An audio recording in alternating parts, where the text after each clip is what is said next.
Hello, my fellow code toasters. Welcome to a toaster code where we toast code until it's golden brown, crispy, and finally makes sense. We don't just write functions here, we give them closure. So today we are going to talk about asynchronous JavaScript. Okay, before jumping directly into topic, let's understand its basics. Let's understand its background a bit. So JavaScript is single threaded, or we can say JavaScript is single, just like you and me too. So, and because it's single threaded, it can't multitask. But life doesn't care. Sometimes you have to cook, stalk your ex on Instagram, and debug that one promise all at once. That's where asynchronous JavaScript comes in. But let's be honest, async can feel like dating someone emotionally unavailable. Like callback leads to chaos, promises give you hope, then ghost you, and async await. That's the therapy in code from. So in this video, we will learn why async even exists, callback hell and how you can escape the callback hell, promises like finally explained like real feelings, async await, clean, modern like a mature relationship. Then we are going to see the real world API calls, okay, error handling, loading states, and more. So you will going to learn a lot of things in this video. So just stay tuned till the end. This is gonna be long, deep, and probably more helpful than your last situationship. So plug in your brain, grab your tea or your trauma, and let's untangle the messy love story of asynchronous JavaScript once and for all. So JavaScript is like your love life, kind of one-sided, runs in one direction and expects you to handle everything alone. But sometimes things take time, like your ex replying after 3 seconds. JavaScript doesn't wait, it keeps going. We have already seen about this, that JavaScript doesn't wait for anything, it just keeps running. Even if it's receiving any value or not, doesn't care. Okay, that's what asynchronous JavaScript is all about. And today we are going to understand how this all works, from heartbreaks to handling delayed response, just like in toaster code style. Okay. So let's say you go to a restaurant and place an order. Do you stand there staring at the chef until your food is ready? No. You sit, you scroll through reels, maybe text your ex. Bad idea. Don't do that. And wait to be called. That's asynchronous behavior. You don't block the main process, you let it do other things while something time consuming is in progress. So, enough theory. Okay, let's just jump in and see through the code. Okay, what is synchronous JavaScript and what is asynchronous JavaScript? Let's start with synchronous JavaScript. Okay, so you are writing console logs, not let's say step one, texting your bay, console.log. Step 2, waiting. Okay, console.log. Step 3,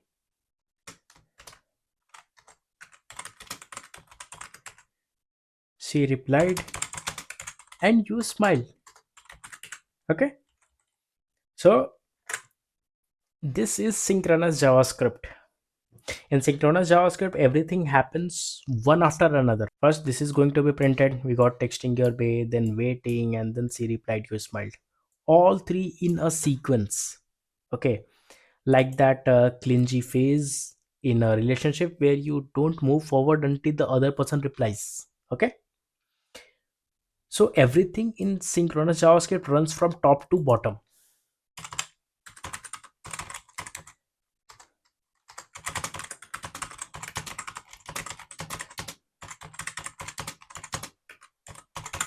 Okay, everything here runs from top to bottom in sync. Let's just put it upside.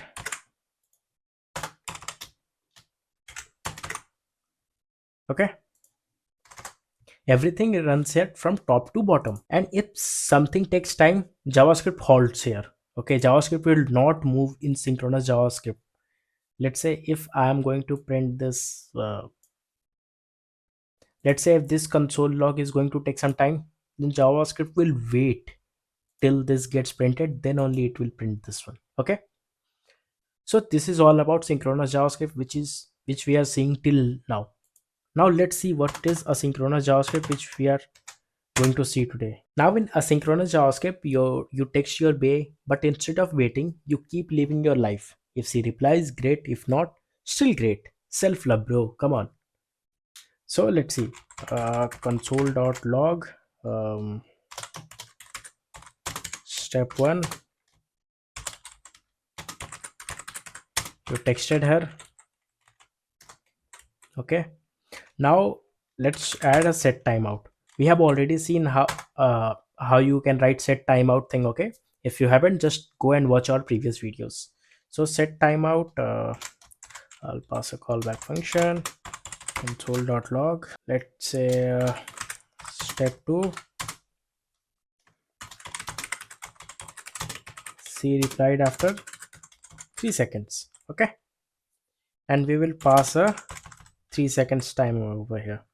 And then step 3, console.log. Step 3, meanwhile you went to gym. Okay, now what will happen in asynchronous JavaScript? First this will be printed, then this will be printed, and then after 3 seconds we are going to see this step 2. Okay, let's see it. Let's run this and see. You texted her, then meanwhile you went on the gym. Step 2, she replied after 3 seconds. You wanna see it again? Let's see it. This one will come after 3 seconds. You see, we got step 1 and step 3, and now we got step 2 after 3 seconds. So JavaScript is single threaded, means it has only one call stack. It can do one thing at a time. Think of it like dating only one person at a time. It's not multitasking, it's just really good at pretending it can. Okay, single threaded is like single threaded means one call stack, but it can appear to multitask because of event loops, browser APIs, and async behaviors. Now, what is event loop? What is browser API? You can go and check out our second video of this JavaScript series, how JavaScript really works. There I have explained in detail what is call stack, what is event loop, and what is browser API, and how JavaScript interacts with it. But let's just give you an overview. Let's just see a bit about the call stack. Okay. Let's write some functions. Function heartbreak, and let's call a function over here. Okay, cry function. Okay, let's write cry function now. Function cry,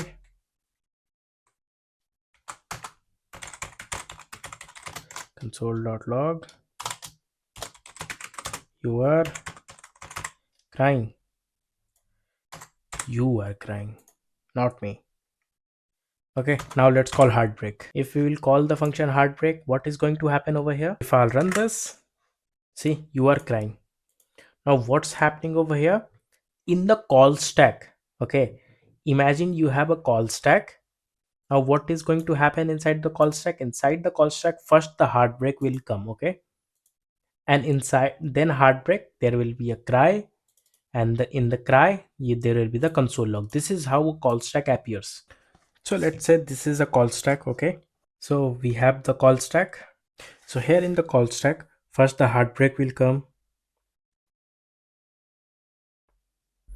then cry, and then console log.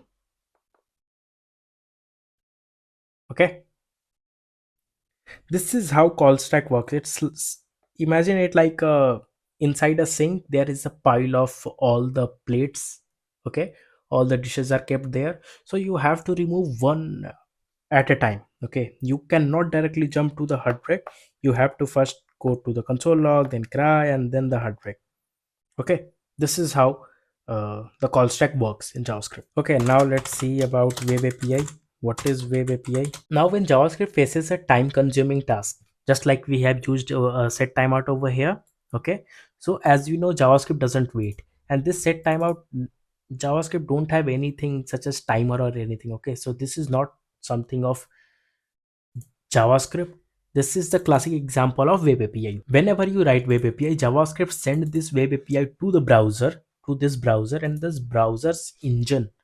Okay, browser's engine JavaScript with it. So what's happening over here? Here JavaScript saw that, okay, console log, JavaScript printed that you texted her, okay, and then it's JavaScript saw set timeout, so it sends it to the browser. He's like, hey bro, can you handle this set timeout? Just remind me after 3 seconds that I have to print, okay?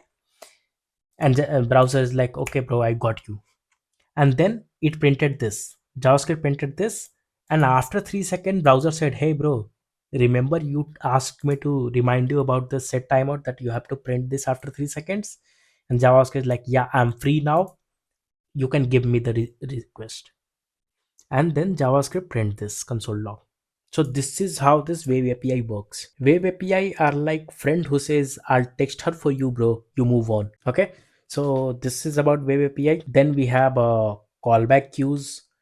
So once that async task finishes, once this asynchronous task finishes, okay, the result is pushed to the callback queue. It's like your friend comes back and says she replied, okay? Like here browser said that, hey bro, remember you asked me to remind you about this console log after 3 seconds. That's callback queue. Then comes event loop, okay? We saw a web API, then we saw a callback queue, then we have event loop. Now what is event loop? The event loop constantly check that is the call stack empty. If yes, it pulls tasks from the callback queue and runs them. It's like, is he done crying? Okay, now give him the good news that she replied. Okay, now these are just the overviews. If you wanna understand this in detail, go to the playlist of this JavaScript series and watch the second video. That is how JavaScript really works. Let's see all three at once with one example, okay? Like console.log start, set timeout, then a function console.log reply from X. You got a reply from your X? 3 seconds? We always pass milliseconds above, okay? So 3000 means 3 seconds. 4000 4 seconds, like that. Console.log end. Okay, let's comment the above ones. Let's keep our console clean. All right, let's run this. We got start and end. After 3 seconds we'll get reply from X. Yeah, X always replies late. So let's see here the web API callback queue and event loop. Here the call stack sees that console.log start, okay, and JavaScript is like, okay, I can do this on my own, okay. So JavaScript just printed the start. Then it sees set timeout, so it offloads it to web API, okay. It gives this to web API that, hey, remind me about this, okay. And then it moves on to console log end, okay, and it printed console log end. After 3 seconds the web API moves the callback. The web API moves the callback to the queue. Event loop sees that the stack is empty and boom, reply from X gets logged. So now you know how JavaScript manages to text your X, cry a little, and also go to the gym and still come back to check for her replies. Now let's see more about this callback. Although we have already made a separate video on callback, so here I'm just giving you the overview. So imagine this, you call your ex to apologize, but she says, hey, I'm busy, I'll call you back. And now you are just sitting there hoping she does.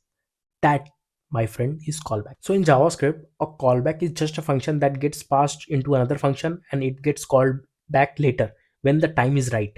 It's like saying, hey bro, once you are done talking to your ex, let me know and we'll go for the ice cream. So let's understand this with a code example. Callback function,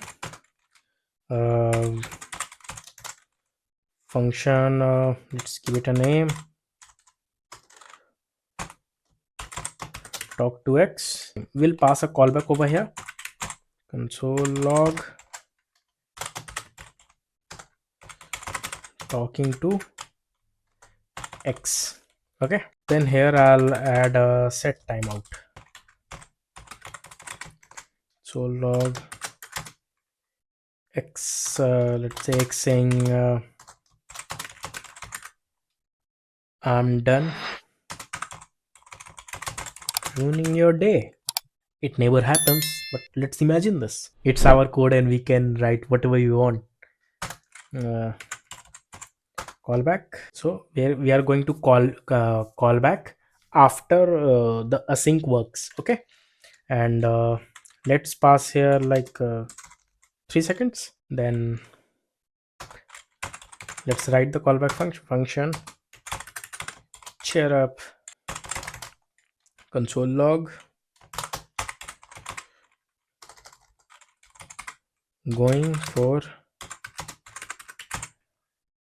ice cream with the boys, and then let's call our main function, that is talk to x. Okay, and we'll pass cheer up as a callback. And remember, we don't call here, we don't put parenthesis over here. We know that cheer up is a function, but if you'll put the parenthesis over here, it will call this immediately and it will not call it over here. Okay, so we don't pass the parenthesis over here, we just pass the cheer up as an parameter. So let's run this and see. Talking to x, then x says I'm done ruining your day, then you are like going for ice cream with the boys.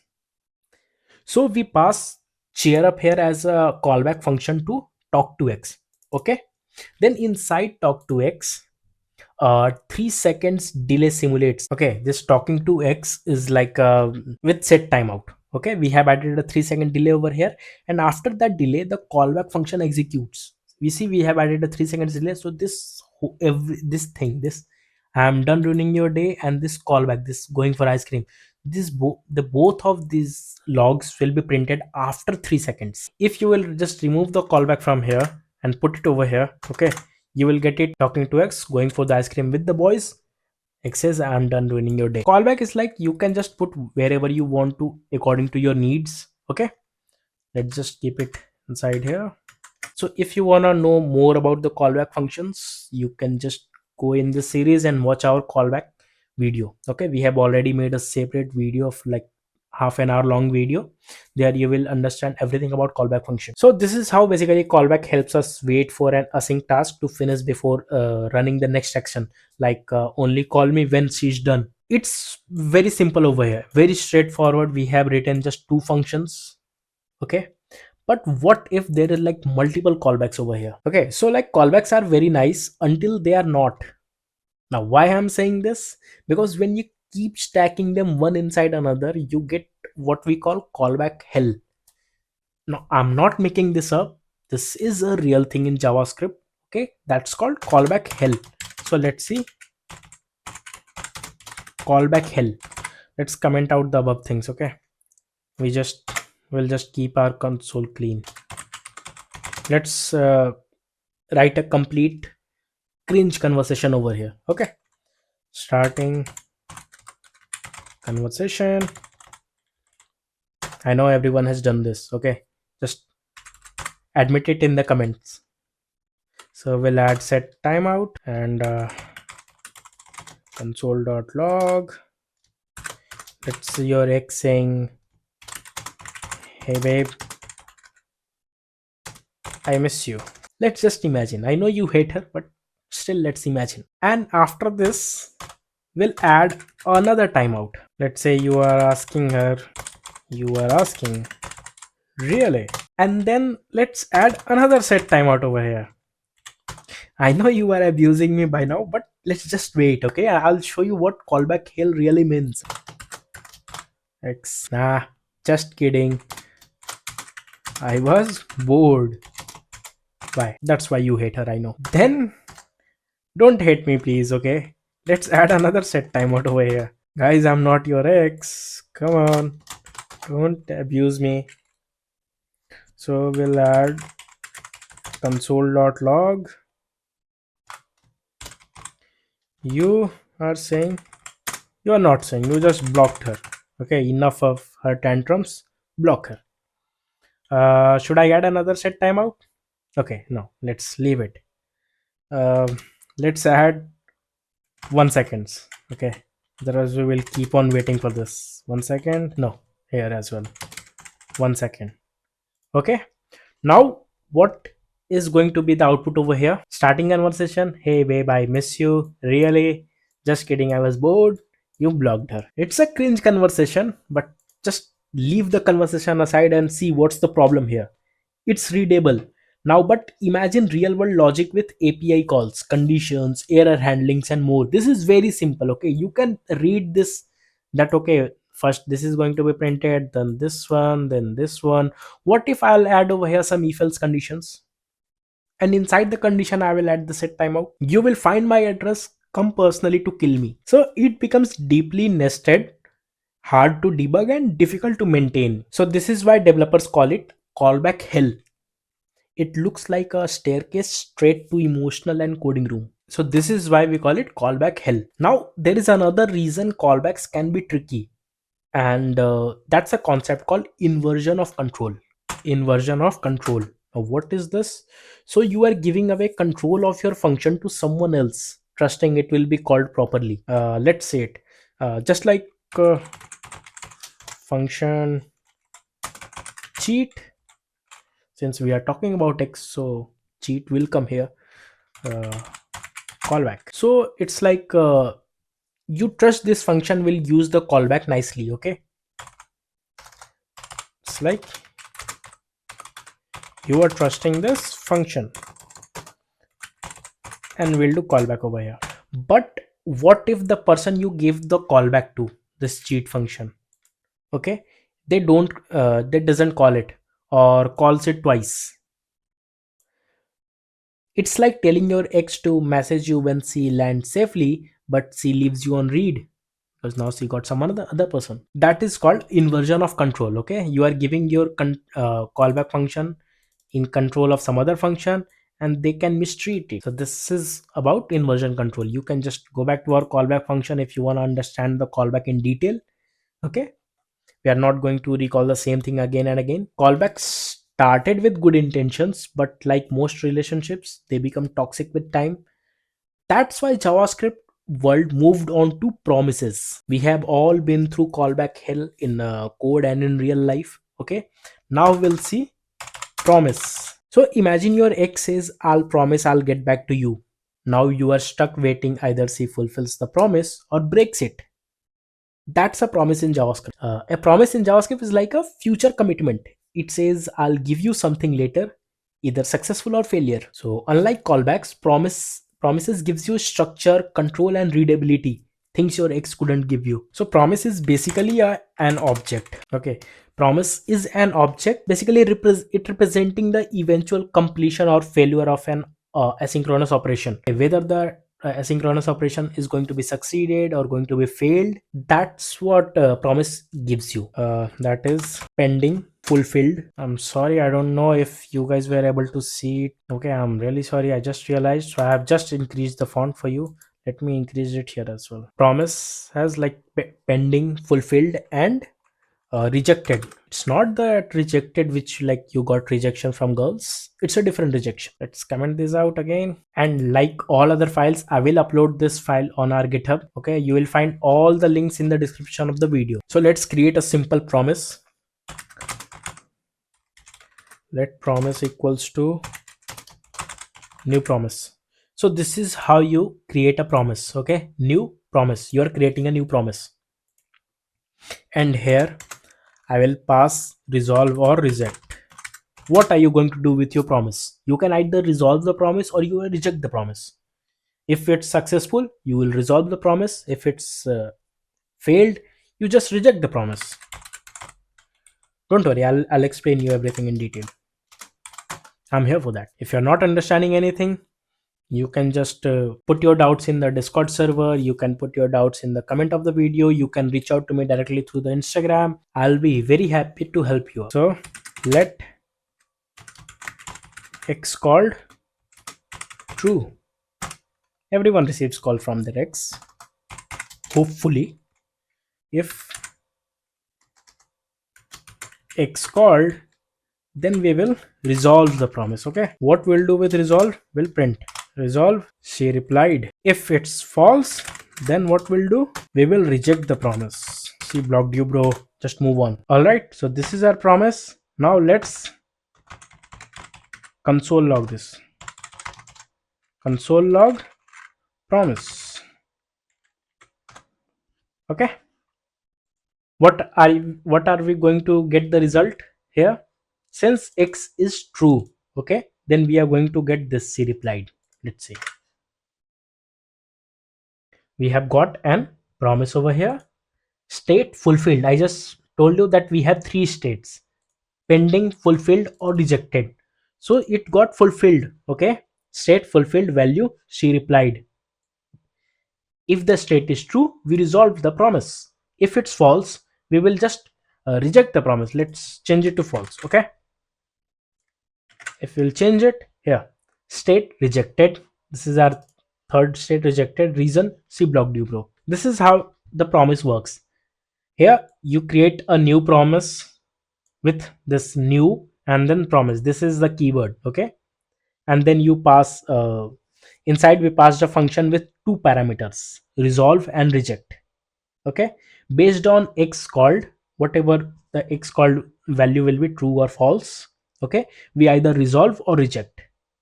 The promise is still pending until it's evaluated. It will be in pending state till we are getting any result.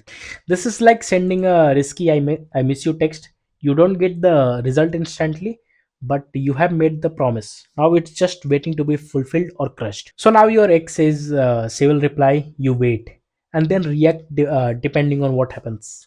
That's then and catch in JavaScript. Now you resolve the promise. Now what after that? So let's see it. Let text x new promise resolve or reject. X mood equals to good. If mood equals good, then what we'll do, we'll resolve the promise. Hey, I miss you. Else reject, don't text me again. We have a simple promise. Now whatever we'll get from text x, we have things like dot then. If this text x is resolved, okay, then what you will do, you will, this is what happens in dot then. It runs if the promise is fulfilled, and that is if the promise is resolved, then you will run dot then. So we'll pass a message in the function, and the message will be console.log says plus message. This will happen when the promise is resolved. If the promise is not resolved, then we'll do dot catch error. If the promise is rejected, so you will basically receive some error, okay. Console.log rejection error. Okay, let's run this. Okay, I made a mistake. It's x mood, okay, not mood. Let's run this. X, hey, I miss you. This is what x said, okay. We have just hey, I miss you. I added x over here in dot then. So dot then runs if the promise is fulfilled, okay, or resolved. If it's not resolved, okay, let's add this verse. So then we will get into this catch section. Let's say this rejection, don't text me again. Got it? So this is how dot then and dot catch works. So this is very clean. Remember what we were doing over here in this callback hell? No need to nest the callback things. We'll just use promises, and if we'll get something good, we'll do dot then, otherwise dot catch. Like we can write something like let's add set timeout in this, okay. Let's take a new example and we'll use set timeout.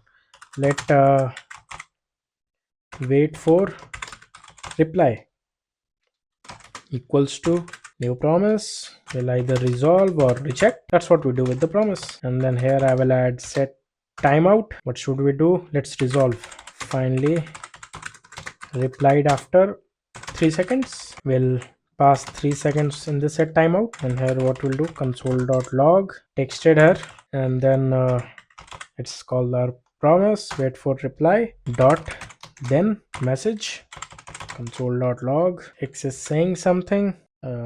Let's add another console log, meanwhile scrolling insta. Now let's run this. Let's comment the above one. Let's run this and see what are we going to get here.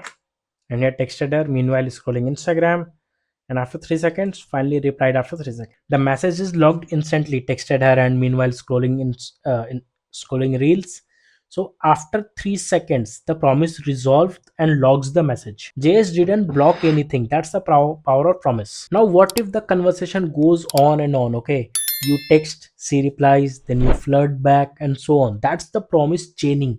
Let's see how we can chain the promise. Let chat with X. New promise. We'll either resolve, set timeout, resolve, hey, and let's add 1000 only. So this is a one set timeout. Now we'll resolve the promise. Chat with X dot then message console.log, then we will return you long time no see. Okay, and we will add another dot then over here. This is called chaining. What we are going to do, whatever we will return over here, this will be an input for this another dot then. Here dot then will pass reply.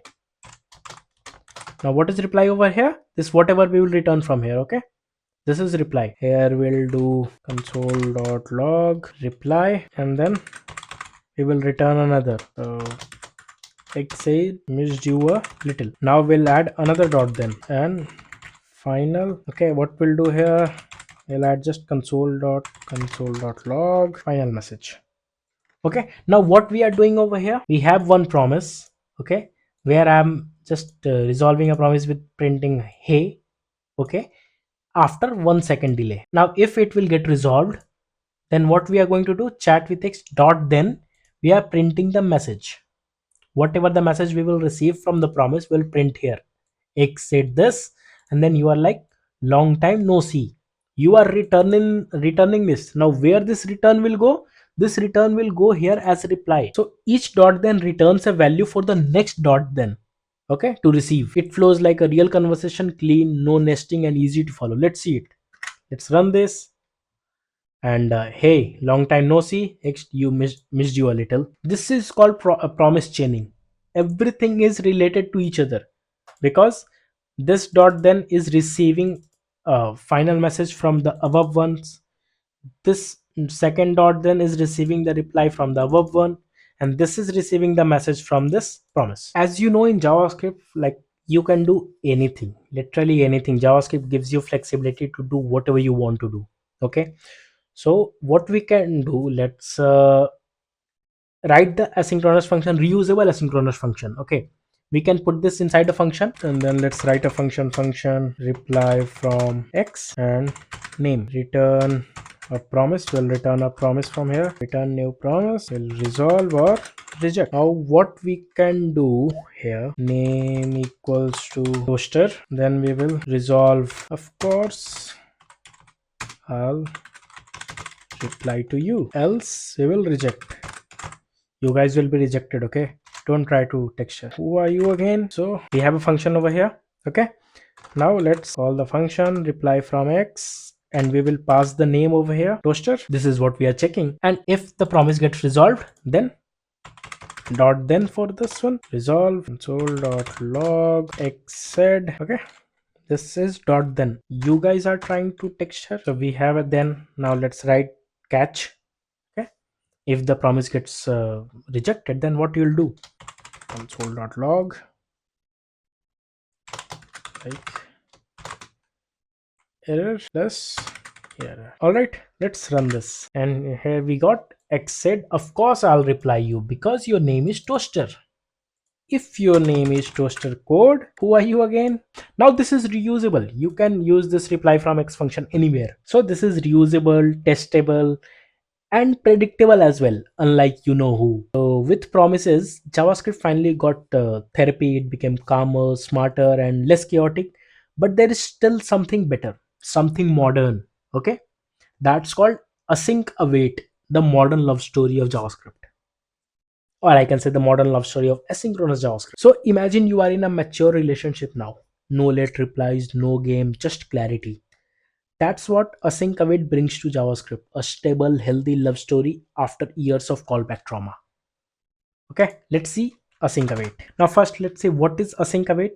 Async, like it turns a function into promise. You already have seen what is asynchronous. Asynchronous is async. Okay, and then await.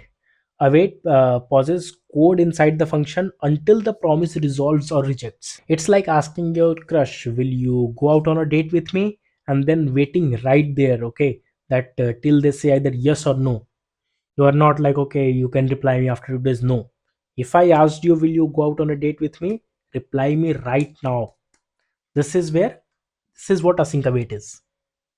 Let's see it through the code directly. Okay. So this is how you write async function. Async function. That's it. You just add a async in front of any function. That's async function now. Confess love. Okay. Let's use the same example which I just told you. Return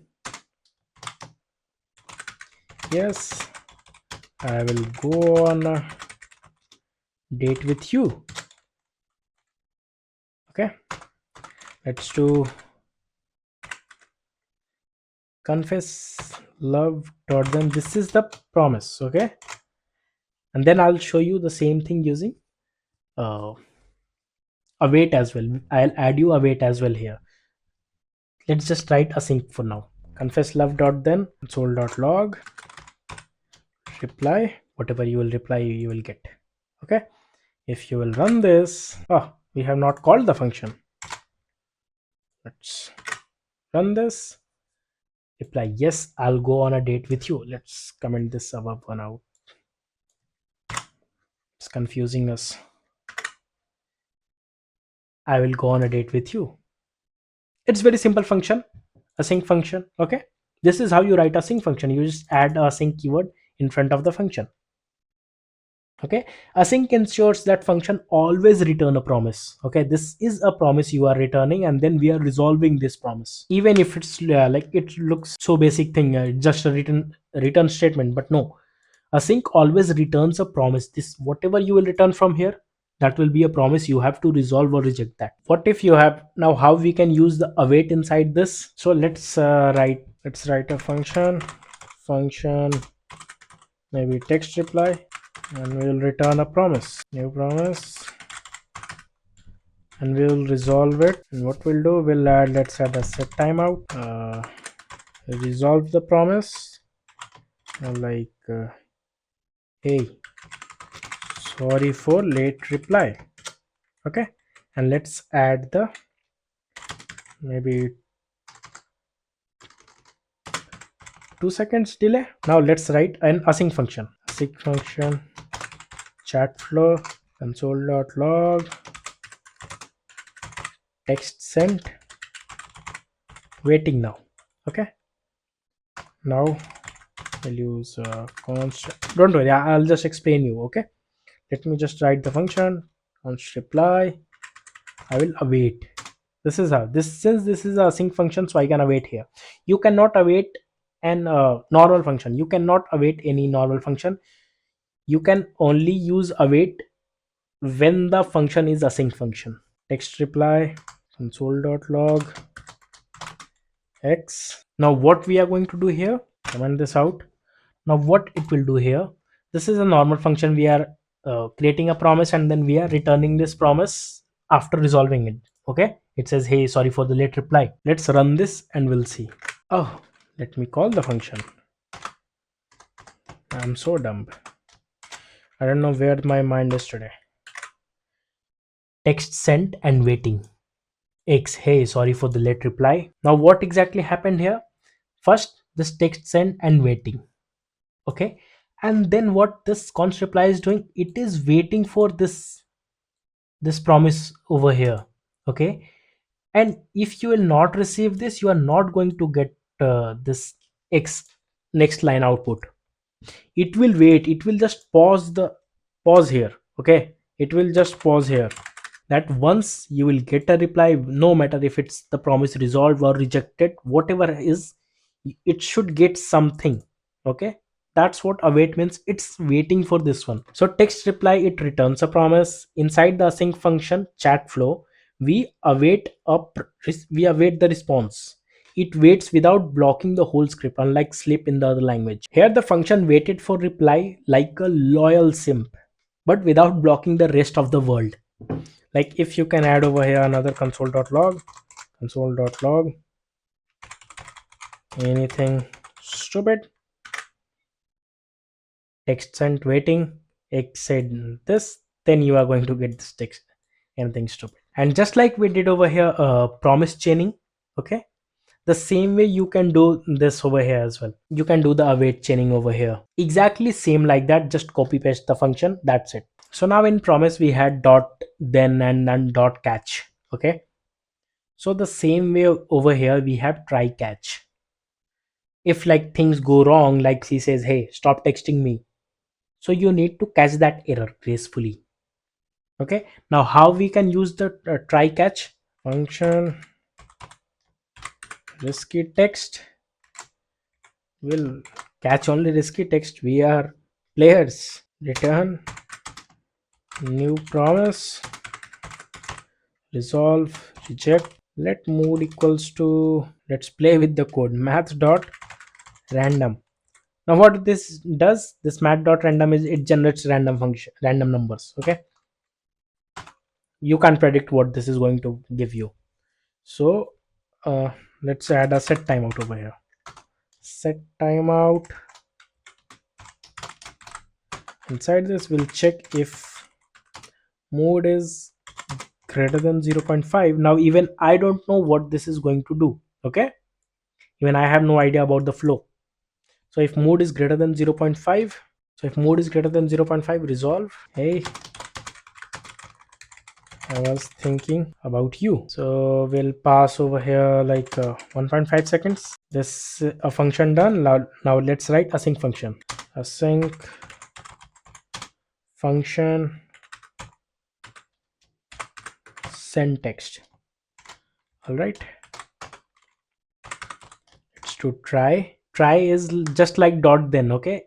If everything is good, then we'll come inside the dry section. Okay.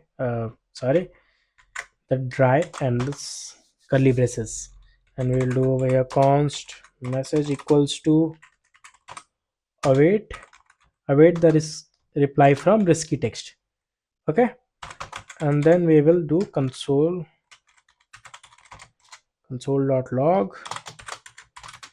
x message. All right, and now we'll catch. If anything goes wrong, then we will catch the error. Console.log. Okay, let's call the function. Thank god I remembered now to call the function. Now let's run this. Even I don't know what is going to happen over here. Okay, let's see. Okay, great. So the this math dot random function generated a number which is greater than 0.5. So we got the answer. But let's handle the else case as well. Okay, if mode is greater than 0.5, then resolve. Okay, else let's put it inside the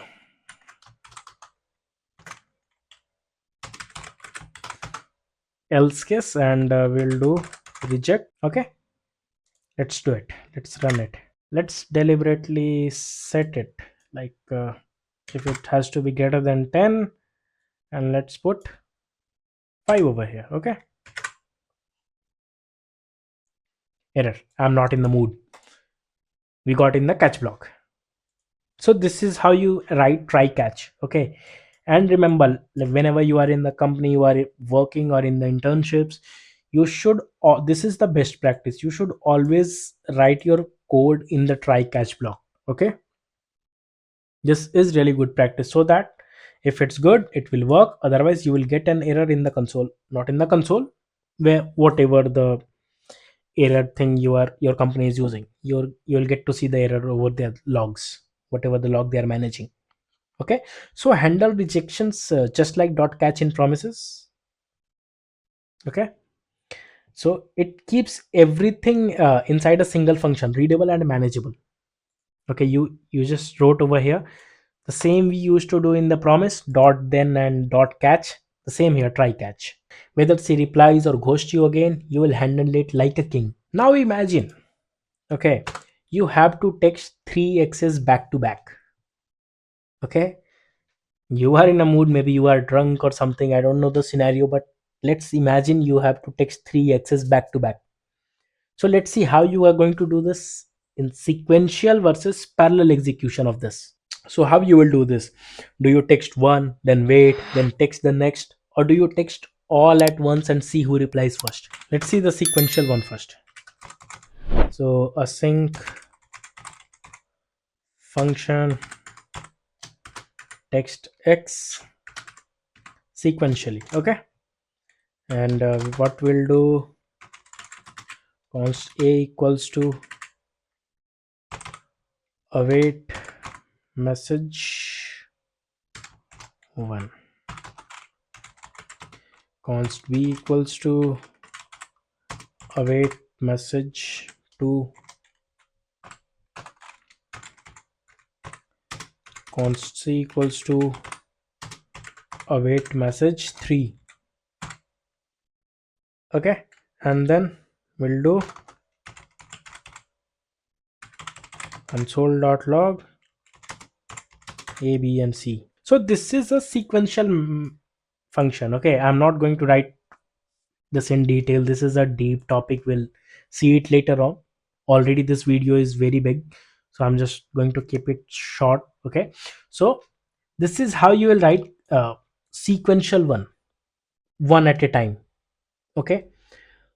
But how you are going to do it parallelly or the faster way, okay? Parallel, so let's see, write the same thing instead of sequential,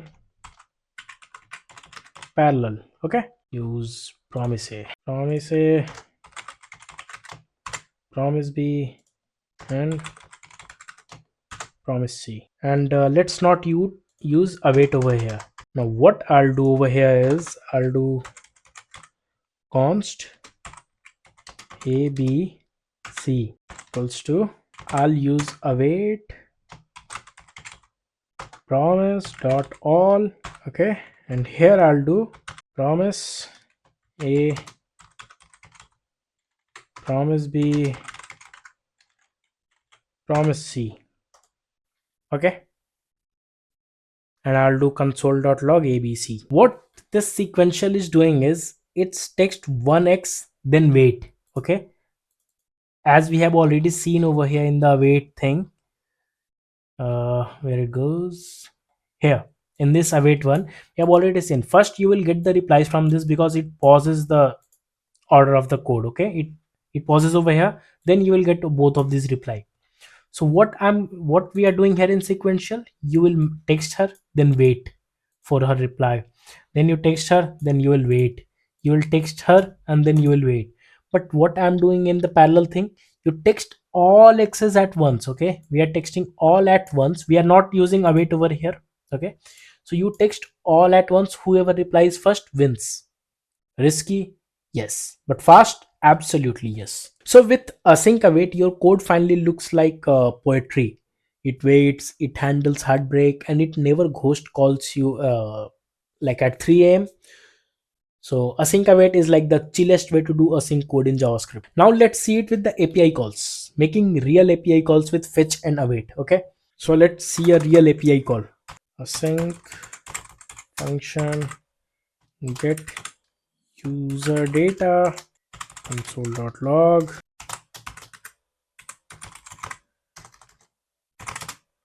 fetching your next match. Okay, now let's do const equals to await fetch.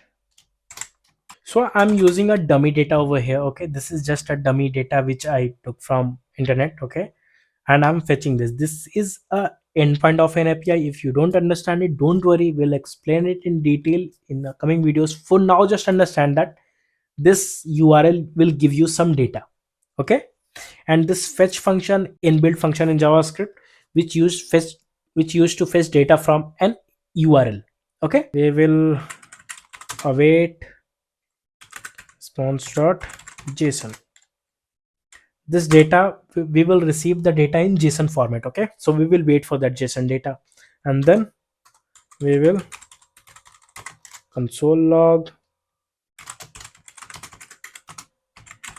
Your next match is data dot name. Okay, get user data. Let's call it. Let's see what's going to happen.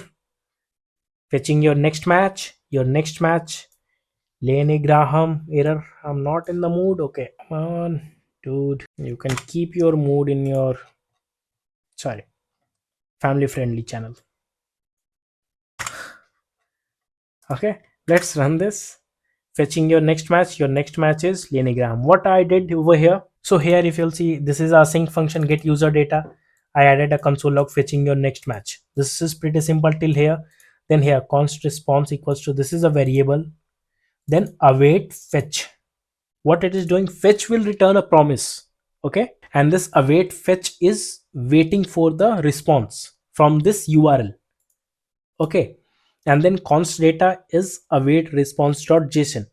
This is waiting for the data to be passed, whatever the data you will get inside the response. Okay, we are going to parse it in this JSON function. Just like stalking your ex LinkedIn, it takes two steps: open the profile, then read the juicy details. Okay, just like that. This is how you call an API in JavaScript. Congratulations, you just learned this as well. Now this is your task.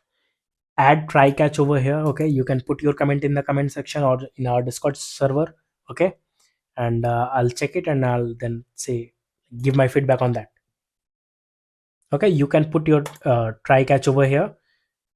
If like this is if this fails, then you can add, like, you can throw an error, and whatever, if this will succeed, then you can do whatever you want, try. Okay, because if you'll just print the data over here, I'll show you what the data looks like in this API.